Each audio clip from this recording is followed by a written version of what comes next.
විද්‍යාඥයෝ කියනවා මේ මුළු පෘථිවියත් සියලු ග්‍රහ වස්තුණුත් හිතන්නකෝ ලොකු ඒරියා එකක්නේ. සියල්ලෝ එකට එකතු වෙලා මෙහෙම ගුලියක් වගේලු ඉඳලා තියෙන. දැන් මේ දැකලාද කියන්නේ? නෑ. ඒක එහෙම හිතනවා.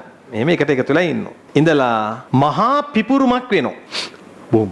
පිපුරුනාට පස්සේ මේ කෑලි එක ළඟ තියෙද විසි වෙයිද? විසි වෙවි යනවා. එතකොට ඒකට කියනවා මහා පිපුරුම් වාදය. අහලා තියෙනවද දන්නේ නැහැ. The Big Bang Theory කියලා කියනවා. පිපුරුම් වාදය.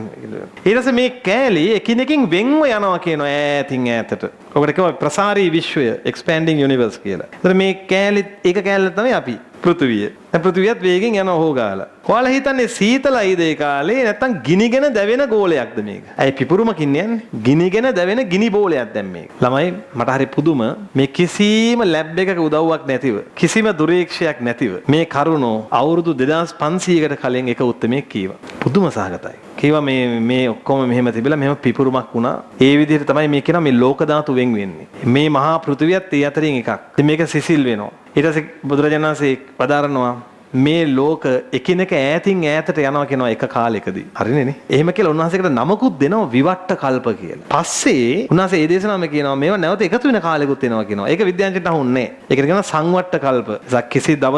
කිසි දවසක ඒ නිසා ලැජ්ජාවක් තියෙනවා නම් ආගමික ශාස්ත්‍රඥයෝ විවේචනය කරන්න එපා. බුදුරජාණන් වහන්සේ විවේචනය කරන්න එපා. ධර්මය විශ්වාස කරගෙන ඉන්න. මතක තියාගන්න සයන්ස් හරියට දන්න මිනිස්සු ධර්මයට ගරු කරනවා. ඒගොල්ලෝ දන්නවා මේක මේ උපකල්පිත දත්ත. විද්‍යාත්මක ක්‍රමවේදය හරහා එන ඒවා පරීක්ෂණාත්මක ඔප්පුවෙච්ච කොටසක් තියෙනවා. නැතිව කොටක් තියෙනවා. අය මට පරිණාමය උගන්වන්න ආව එක්කෙනෙක්. හරි? ඒ වගේ තමයි පරිණාමය කියලා කියන්නේ ෆැක්ට් එකක්. නමුත් පරිණාමය මේ ලෝකෙට දුන්නේ වාද විදියට. ඒ වගේ. ඉතින් ළමයි ඔහොම ගියපු මහා පෘථුවිය ওই විදිහට බිහි වුණා කියනවා. මේ බලන්න මීට වසර බිලියන 4.6කට පමණ පෙර මේ තමයි පෘථුවියේ සම්භවය. ඊට පස්සේ මේ පෘථුවියේ ළමයි දැන් අර ගිනිගෙන දැවෙමින් ඉන්නේ. දැන් ඉවර වෙනවා ඈ. ඊට පස්සේ ටිකෙන් ටික මේක සිසිල් වෙනවා. සිසිල් වෙන්න ඔන්න ජල වාෂ්ප එකතු වෙලා වලාකුළු හැදෙනවා. ආයෙත් තව ටික සිසිල් වෙනවා. වලාකුළු එකට ඈඳිලා ජල බිඳු එකට ඈඳිලා ඝනීභවණය වෙලා වැස්ස හැදෙනවා. ඊට පස්සේ මොකද වෙන්නේ? අවුරුදු 10 ගාණක් එක දිගට වහිනවා. සතියක් දෙකක් නෙවෙයි. කොච්චරක් වැස්සද? අවුරුදු 10 ගණනක් වැස්සා. ඒ කාලේ හිටියේ නැති එක හොඳයි.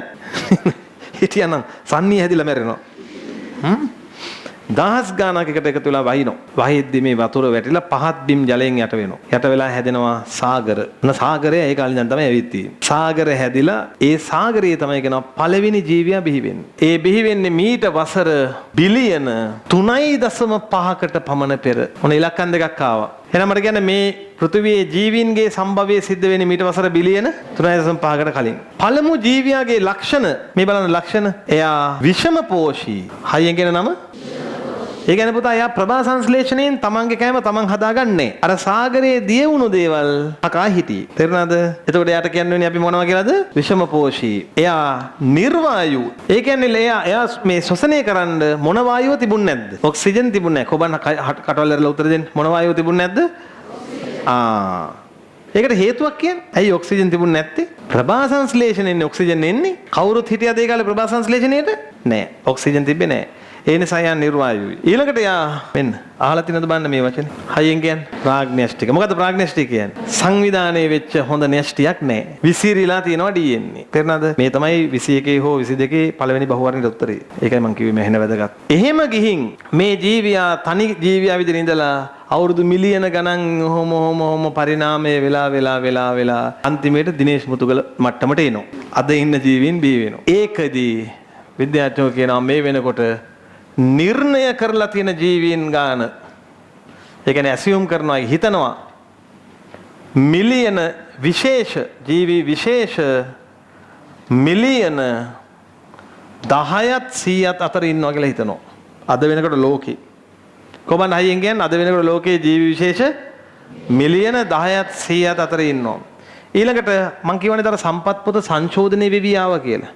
ඔය අතරමැද්දේ තිබ්බ මෙන්න මෙහෙම එකක්. ඒක තාම ඔය ඉස්කෝලවල පේපර් වලට එහෙම දානවා. ඒකින්ද මම ඒක දෙනවා. පාඩම් කරන්න ඕනේ. තිබ්බොත් දැනගන්න මේක දැන් නැහැ කියලා. විස්තර කරන ලද කාණ්ඩ සංඛ්‍යාව. ඒ කියන්නේ මේ වෙනකොට හොයාගෙන තියෙනවා කියනවා ජීවි විශේෂ මිලියන 1.8ක් 10ක් 100ක් අතර ඉන්නවා කියලා විශ්වාස කරනවා.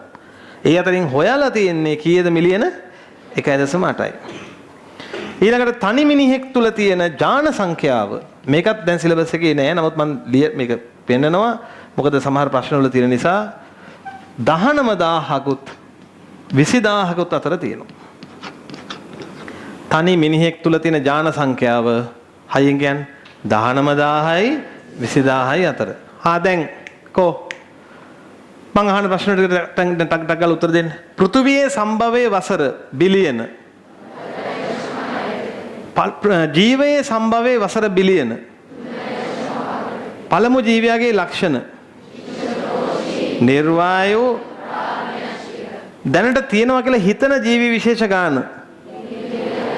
හයියෙන් ඇහෙන්නේ. කියන 10ත් 100ත් විස්තර කරපු කාණ්ඩ ගාන. මිනිසුන් තුළ ඇති ඥාන ගාන. රයිට්. ඔය ටික ලියමු. වර්තමානයේදීද පෘථුවිය විවිධත්වයෙන් පොහොසත්ය.